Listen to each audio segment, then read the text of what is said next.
Anyone who listens to electronic music of the 80s and 90s has heard about them. Das war ja was komplett Neues, das gab's vorher schlichtweg nicht. Vat Mark, the peculiar German electronic band that has brought us songs with such memorable titles as WM6517 and WM8876. Much lesser known is the fact that Wattmarck was far from just a band. Das war das Beste, was damals hergestellt worden ist. So schaut's aus. The group around Karin Steckheim was just one department of many within the Wattmarck Audio Devices Corporation, a supplier of premium audio hardware for professionals and consumers. Wenn Sie sich die Geschichte der elektronischen Musik ansehen, dann garantiere ich Ihnen, dass Sie auf jeder Seite Wattmark lesen werden. But don't be fooled by the flashing lights and the fancy music. Underneath the surface, there are still many unanswered questions. 140 years ago, Emil von Wattmarck founded the Lübecker Wachsgravurwerke, the company that would later become Wattmark. This is Great Expeditions history, and today we are going to explore the fascinating past and present of this giant of sonic ingenuity.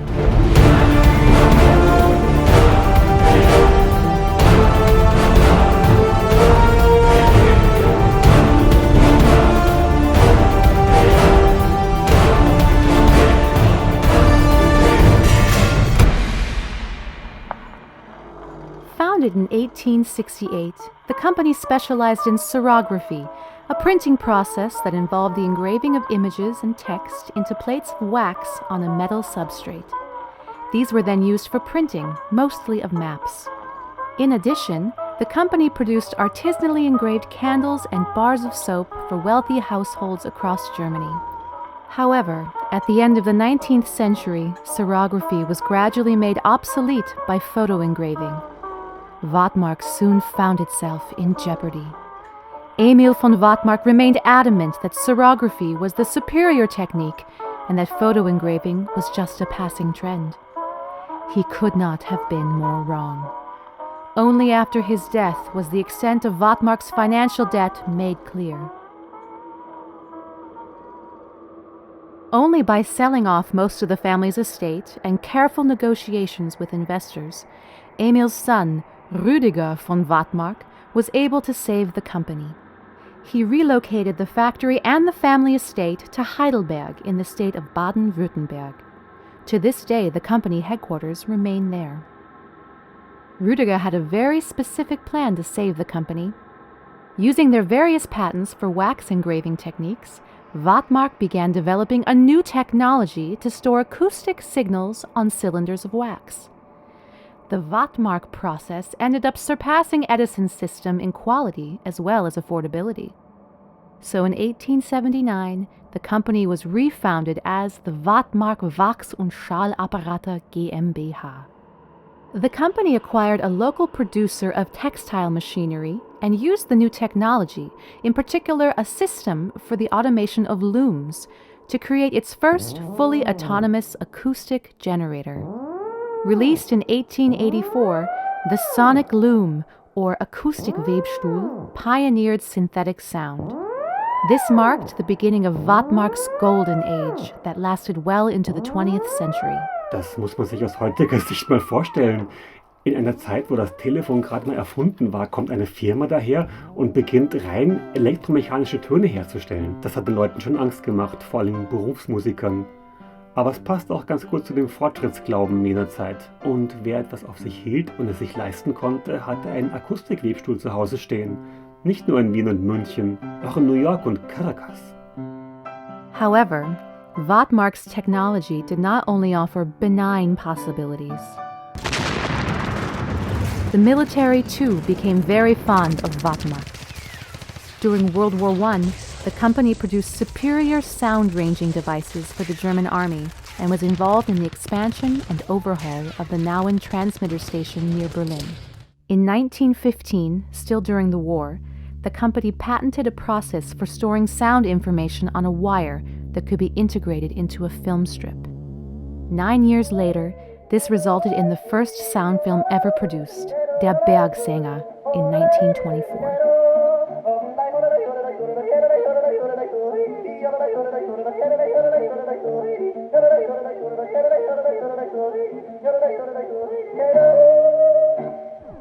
The company continually updated and expanded the Sonic Loom model. For decades, a wax component remained at the core of the system. In 1921, however, production of the AW13 was halted, and the new generation of Sonic Looms was the first with an all-electronic system.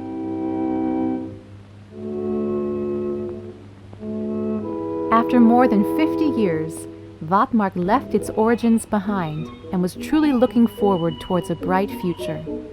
But it would soon become clear that the company's history would take a darker turn, along with the rest of Germany. In 1935, Ludwig von Wattmarck, who opposed the Nazi Party, was removed as the company leader and forced into exile together with his wife and his daughter Hilde. Wattmarck was taken over by his younger brother, Rudolf, who was a member of the NSDAP and an outspoken admirer of Adolf Hitler. The company was renamed Wattmarck Reichsstahlfabrikation. Beginning in 1940, Wattmarck had increasing involvement with secret military research projects of the Wehrmacht, as Professor Angelo Bautista from Miskatonic University and the author of the book The Master Sound explains. One should never forget that during the 19th century and well into the 20th, there hasn't been such a clear boundary between engineering and the occult like we have it today.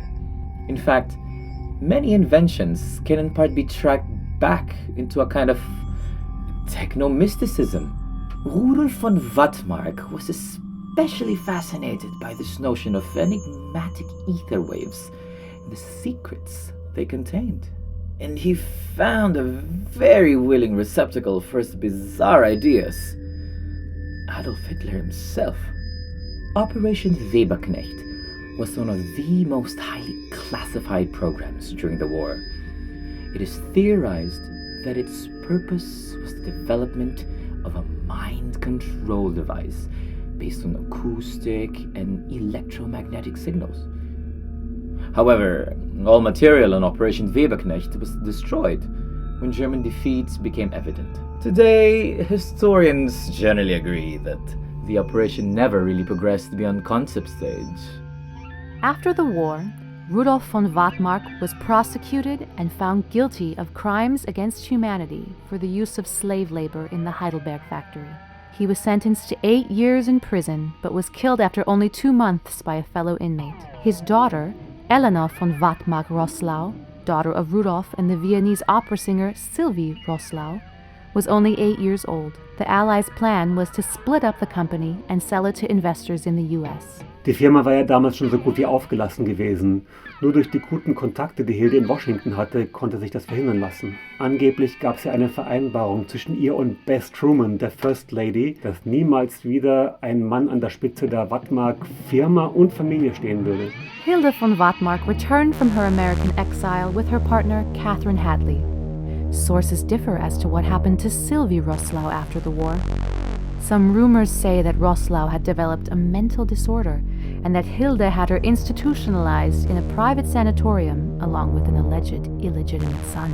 Hilde adopted Elena and took control of the company.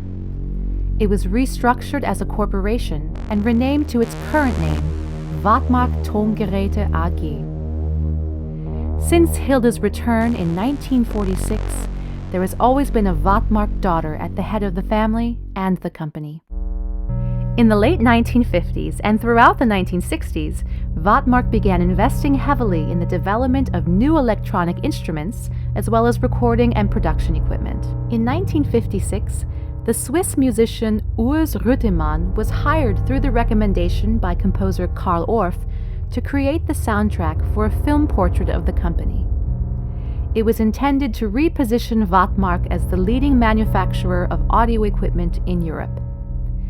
Hilde von Wattmarck was so fond of the young musician that she decided to provide him with the best technical equipment possible. This led to the creation of the Wattmarck Studio for Electronic Music in Heidelberg. It became one of the most advanced facilities for synthetic sound in Europe, along with the Studio für elektronische Musik of the Westdeutschen Rundfunks in Cologne, and the Studio di Fonologia Musicale in Milan. During the preparation for their album Kraftwerk, Ralf Hütter and Florian Schneider considered producing it at the Wattmarck studio, but because of the complicated peculiarities of the Wattmarck devices, they instead decided to build their own studio, the Klingklang Studio. Einerseits hat die einzigartige Architektur der Wattmark-Geräte eine ganz besondere Faszination auf die Leute ausgeübt. Andererseits war das auch der Grund dafür, dass die Marke nie die Beliebtheit von zum Beispiel Moog erreichen konnte. Es war einfach viel zu kompliziert und es gab viel zu viele Einzelgeräte, die aufeinander angewiesen waren. Aber von der Qualität her ist nie wieder auch nur ansatzweise etwas an Wattmark herangekommen. Bis heute nicht. During the 70s, Wattmark experienced a series of setbacks due to unpopular new instruments that were heavily inspired by the mindset of the decade. The photoacoustic kaleidoscope, for example, was more an esoteric toy than synthesizer and a notoriously bad seller. In 1980, Jürgen Hopp stepped down as the technical director of the company. Rumor has it this was because of a meditation trip to India from which he never fully recovered. Hopp's successor was the young Karin Steckheim. At only 30 years old, she had been working for the company since her graduation from the Technical University of Darmstadt 5 years earlier. Karin Steckheim war damals sowas wie der Shootingstar der jungen Ingenieurswissenschaften. Während ihres Studiums wurde sie auf der Höhe des Kalten Krieges nach Moskau eingeladen, um dort ein Jahr bei Leon Theremin am Institut für Akustik zu studieren. Alle großen Firmen haben ihr Angebote gemacht, Siemens, General Electric. Da war es dann schon eine ziemliche Überraschung, dass sie sich für das etwas abgewirtschaftete Wattmark entschieden hat. With Steckheim, Wattmark's portfolio changed radically. She consolidated the various individual and often incompatible devices the company produced into a single system of modular synthesizers, the Orama system. Although modular synthesizers had been mostly replaced by integrated systems by the 80s, the Orama had a small but enthusiastic fan base. But the new system brought its own set of problems. While it was simpler than the previous conglomeration of devices, it was still radically different from other modular systems. Because of these idiosyncrasies, along with a 2,000-page manual, the Orama system was not as popular among musicians. Na, es hat sich nicht gut verkauft. Überhaupt nicht. Wir haben schon immer so 2-3 Kasteln im Geschäft stehen gehabt. Aber gefragt hat nie jemand danach. In 1981, this led to Steckheim's idea to demonstrate the company's instruments in front of a small circle of invited guests, mostly musicians, producers, and resellers. For this, she was supported by audio technician Anton Xellmann. Ich weiß noch, wie mir der Chef mitgenommen hat. Das war noch ganz am Anfang. Da haben alle noch gesagt, was ist denn das für ein Blödsinn? Kann mich noch erinnern. Und wenn man dachte, Strommusik, ist das wirklich was für mich? Aber dann habe ich es gehört. Und dann habe ich gewusst, das ist es. From 1985 onwards, these concerts, known as Heidelberg Sessions, were also recorded. In the beginning, the records could only be ordered by universities and instrument resellers for demonstration purposes. Nevertheless, these records reached a large popularity among connoisseurs. Today, these rare recordings are often traded for hundreds of euros.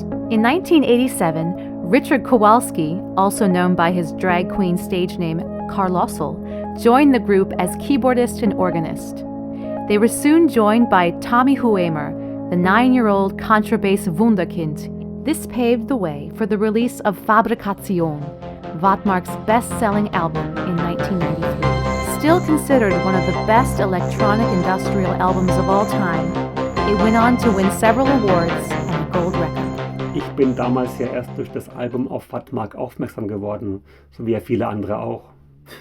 Ja, dann wollten es auf einmal alle haben, das Orama-Kastel. Dass das damals so schnell wieder vorbei war, wie es angefangen hat, damit hat ja niemand gerechnet. Fabrikation remained the last album Wattmark ever published.